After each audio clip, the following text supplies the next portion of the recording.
Yan ang tangerine. Matamis siya, pero may buto rin. Yung iba wala. Sa atin naman, yung dalandan. Iba naman yung dating ng tamis nun. May mix. Ito yung matamis din siya na katamtaman. Pero iba naman yung maliliit, yung katchay, yung cat na yung sa Chinese New Year. Iba yun, maliliit. Yun ang tawag nun is honey orange. Ano ba yun? Matong cat.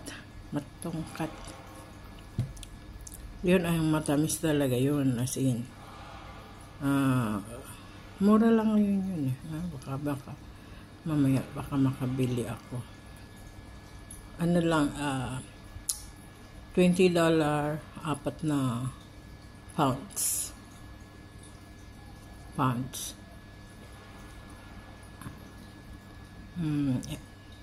Ilang kilo ba yun? Kulang-kulang 2 kilo. Ang $20, 2 times 7.14. So, ano rin pala? 140 pesos. Ang hirap lang kasi noon, pag bibili ka ng ganang karami, maaabutan ng pagka, matuyo na siya o kaya mabulok na. Kaya dapat kung bibili ka noon, day off, para ma-share mo doon sa mga kaibigan mo. Kasi kung ikaw lang mag-isa, wala, hindi kayang ubusin. Mahal kasi pag yung pa isa-isang kilo. Isa-isang pounds pala.